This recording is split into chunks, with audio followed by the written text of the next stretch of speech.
Hey guys, ArchieLuxury channel. And today guys, I just want to talk about how we keep repeating ourselves. And what do I mean by that? I want to look back at my collection from the late 90s. I was a self-employed business person. And I really loved my collection. What did I have? I had a 18238 Rolex Day-Date yellow 18 karat gold with diamond dial, cream dial with factory diamonds. Beautiful. It had the two baguettes at the 9 and the 6. And it was just beautiful watch that. I had a Submariner 16610. I had a Explorer 2 Polar Explorer 2 16570, and I had a 16013 two-tone Datejust R serial number 1987. So I owned these watches late 90s, and I started selling them off in 1999 when I ran into financial troubles. And it's kind of funny, I was quite happy with that collection there. I was very much, chronographs meant nothing to me. I never really, my love for chronographs didn't come in until after year 2000 when I discovered a Breguet Type 20, believe it or not. So that was my collection. Now, fast forward, the ArchieLuxury fame, we've had the collection, one watch per brand, the Archie 5, we've had all these things come and go, and now I've really, those 4 Rolexes I had, the 4 Rolexes I'm talking about, the Day-Date President, Explorer 2, Submariner Date, and a Datejust, those 4 pieces, well guess what? I've now got 4 ROLEX. That's right. So we look what stayed the same. Well, I still have the Explorer 2 Polar. That's the one watch which has stayed in that collection.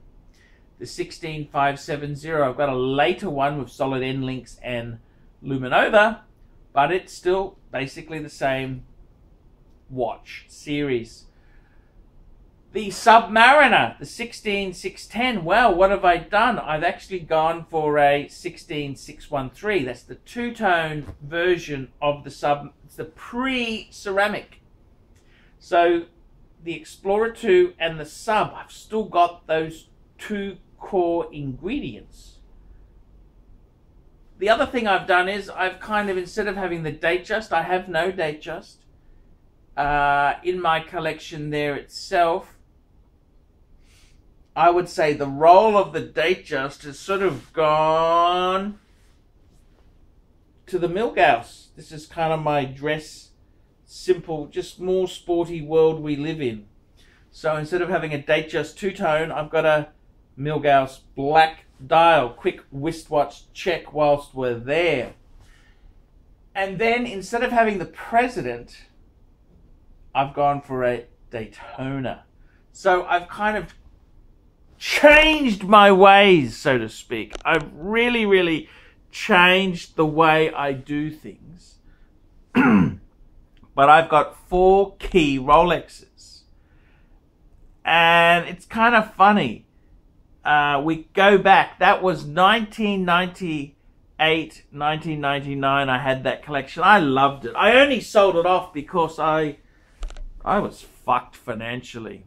So, that's the only reason. I love those watches. I had all the boxes. I remember them. They were fucking special. Jeez, did I love them.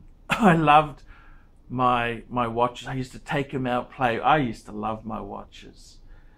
And then now, I think I got a nice, I prefer my collection now. Those 4 watches. I mean, I've also got some non-Rolex, which beforehand I was really Rolex. At the time, believe it or not, I liked Cartier.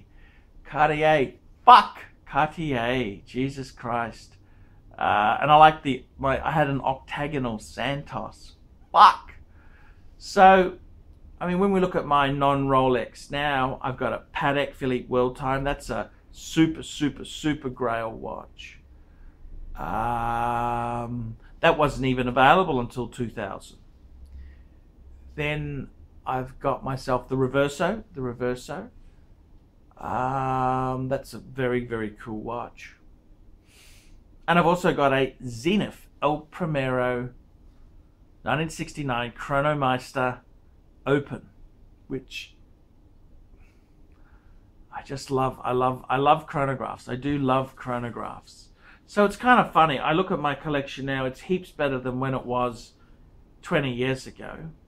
Unfortunately, I sold all of them. I had some personal problems at the time, financial problems, that money needed to be thrown into them. Interestingly enough, out of all those watches there, would any of them have been stars? Well, the day date was a bit of a dud. They're still probably a little bit more, 30% more. I could pick one up. The Submariner, the no date sub, yes, that's been probably the best increase in value. They're quite a lot more valuable. The Polar, yeah, that's grown. Yes, the Polar Explorer 2's grown a bit. The Datejust is kind of, it's kind of held its own. I mean, I've got really cool pieces now. I love my 4-piece collection. I love it. I love the symmetry of it. Listen to this: 2 two-tone, 2 steel, 2 older model, 2 newer model. One of the two-tone is older, one of the two-tone is newer. One of the steel is older, one of the steel is newer. So I've got this perfect yin-yang. I've got 2 blue dials and 2, I got a black and a white dial. It's interesting, the colors, just the whole thing with them. I love my Rolex. I really, really do. It's a really cool collection. I love it. I love it so much. So I'm happy. Very, very happy. And I love my non-Rolex. I do love my non-Rolex. I'd love to add another Patek. But let's just, I think you've got to be appreciative for what you've got. You don't want to just go like a million miles an hour. You've got to be appreciative for what you do have. So I'm very happy, very happy. So guys, that is how my collection has gone. Tell me what you think. I'm ArchieLuxury. Tell me what you fuckers think of that. Remember, like, subscribe, tell your fuckhead friends, and don't forget to put some really nasty comments down below. See you later, fuckaroonies!